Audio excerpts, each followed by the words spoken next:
আসসালামু আলাইকুম। এই যে এখন কয়েকদিন যাবৎ ঘোড়ার মাংস আর গরুর মাংস নিয়ে একটা বিতর্ক চলতেছে, মানে বিশেষ করে ঘোড়ার মাংস।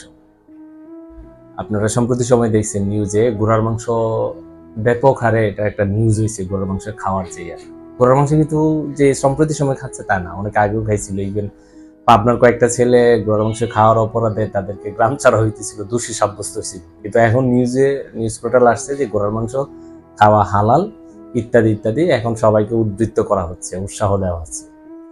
ধর্মীয় দৃষ্টিকোণ থেকে হালাল হারাম এদিকে আমি যাচ্ছি না।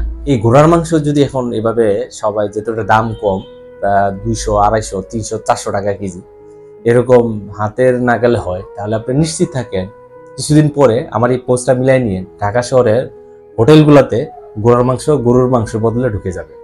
আমি লাস্ট মিরপুর 10 নম্বর একবার মানে বেশ কিছুদিন আগে ওইখানে দুপুরবেলা লাঞ্চ করতে যাই গরুর মাংস দিয়ে।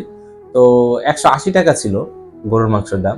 কিন্তু আমার কাছে মনে হলো যে গরুর মাংস আমাকে বেশি দেওয়া হয়েছে। এখন কেন যেন মনে হচ্ছে যে এটা ঘোড়ার মাংস ছিল, যার কারণে তারা আমাদেরকে ঘোড়ার মাংসের পরিমাণটা বেশি দেওয়া হয়েছিল।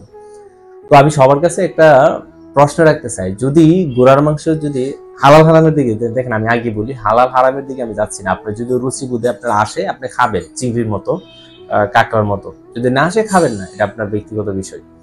হালাল হারাম নিয়ে ফতোয়া দিতে চাচ্ছি না আমি, জাস্ট এটা একটা সতর্কমূলক একটা কথা বলতে চাচ্ছি। সেটা হচ্ছে, যদি গরুর মাংসের মতো ঘোড়ার মাংস অ্যাভেলেবেল পাওয়া যায় সব জায়গায়, তাহলে আপনি নিশ্চিত থাকেন কিছুদিন পরে সুদূর ভবিষ্যতে ঘোড়ার মাংসকেই গরুর মাংস বলে বিক্রি করা হবে। হোটেলগুলোতে আমাদেরকে ঘোড়ার মাংস খাওয়ানো হবে। সুদূর ভবিষ্যতে ঘোড়ার মাংসকে গরুর মাংস বলে ঢাকা শহরে যে অসাধু ব্যবসায়ীগুলো আছে, হোটেল মালিকগুলো আছে, রেস্টুরেন্ট মালিকগুলো আছে, তারা আমাদেরকে গরুর মাংস বলে চালাই দিবে এবং এটা আমাদেরকে খাইতে বাধ্য করবে। আপনি মিলাই নিন এই পোস্টটা, তখন আপনি মিলাই নিতে পারেন। বেশি দিন না, খুব খুব দ্রুত সময় আপনারা দেখতে পারবেন এটা, যে গরুর মাংস বলে চালাই দিচ্ছে। সবাই ভালো থাকবেন, সুস্থ থাকবেন। আল্লাহ হাফেজ।